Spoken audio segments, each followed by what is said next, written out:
Les jeunes avec qui elle a rendez-vous, les voici. Anthony, il a été arrêté à 90 km/h, en plein centre-ville. Michael, il a grillé un feu rouge et contesté l'amende. Tout comme Gauthier.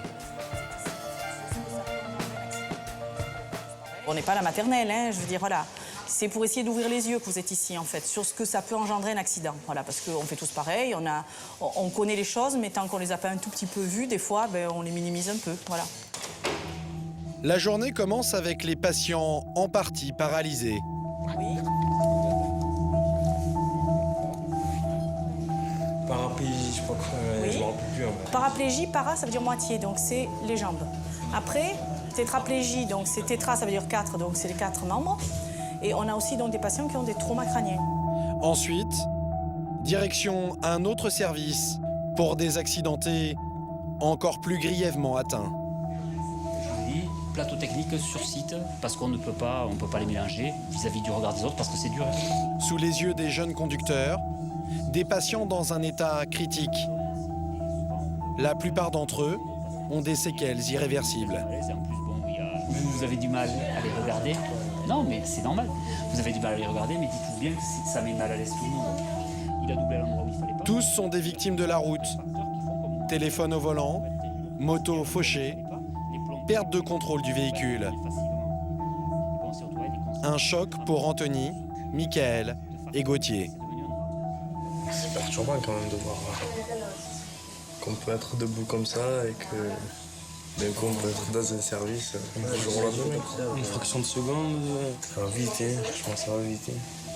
Vous avez les barres parallèles qui vont être l'outil qui va nous permettre de parvenir à refaire marcher un patient.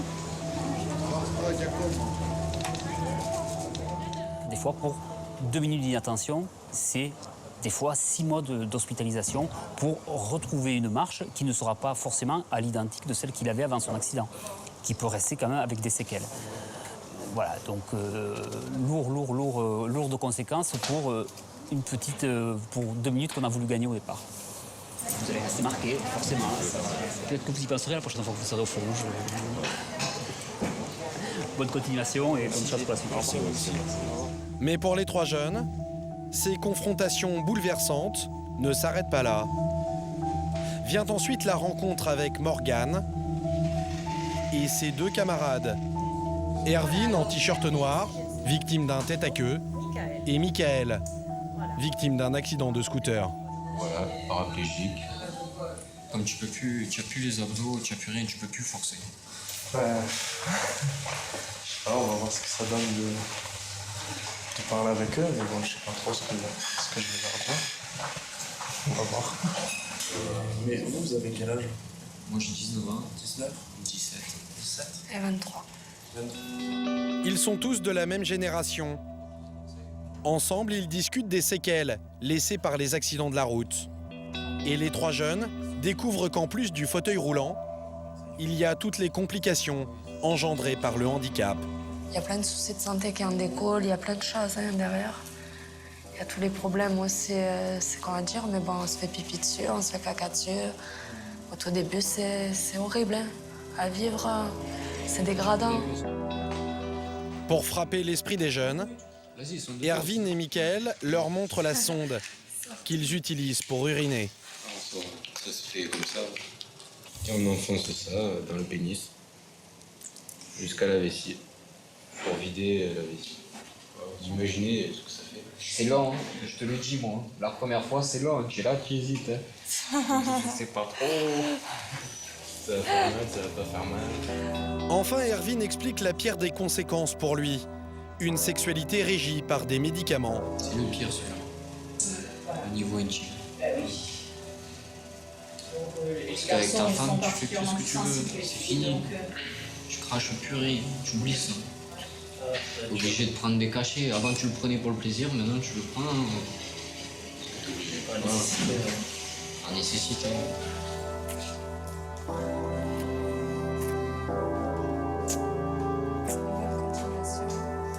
Si ça peut sauver une vie juste d'avoir parlé avec des jeunes, c'est toujours ça, quoi.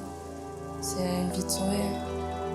Alors quelles leçons ces jeunes délinquants de la route ont-ils retenues de leur journée à la clinique? Une semaine après leur visite, les 10 jeunes sont de nouveau convoqués au tribunal par le juge Alain Sobrero, à l'origine de cette initiative.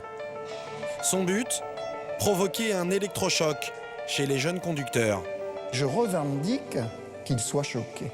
Et j'espère de les choquer suffisamment pour qu'ils ne récidivent pas dans leur intérêt et dans l'intérêt de la société. Les uns après les autres, ils passent à la barre et lisent un compte-rendu de leur visite. Vous allez me demander lecture. Vous pouvez parler fort, que ça serve sur le plan pédagogique à l'ensemble des prévenus qui sont dans la salle. Donc sur le déroulement de la journée donc, du mercredi 22 juin à la clinique C'est après Saint-Estelle, cette ultime audition que le juge décide ou non d'annuler la peine. C'est au tour d'Anthony. Et qu'est-ce que ça vous a fait de discuter avec des gens comme ça? Comme ils ont dit, en 2 secondes, leur vie ont basculé en fait. Vous en avez pris conscience de ça? Que ça peut vous arriver aussi? Quand même, ouais. Quand même, ouais ou ouais? Oui, bien sûr, ouais. Ouais. Le tribunal vous dispense de peine, qu'on ne vous revoit jamais plus ici. Allez. J'ai un peu revu photo effectivement le soir même, sur la soirée, j'étais bien marqué, j'ai eu du mal à dormir. Mais bon, après, ça va, ça passe quand même. Même si au niveau de la route, j'y pense tout le temps. Moi, sur l'autoroute avec mon collègue, il roulait un peu fort. Et je lui ai dit, oh, tu aurais vu ce que j'ai vu moi, tu lèverais un peu le pied. Donc je lève un peu le pied, parce que maintenant j'ai un peu peur, pas un peu peur, mais bon, une petite appréhension. Morgane, elle, redouble d'efforts pour retrouver un maximum d'autonomie.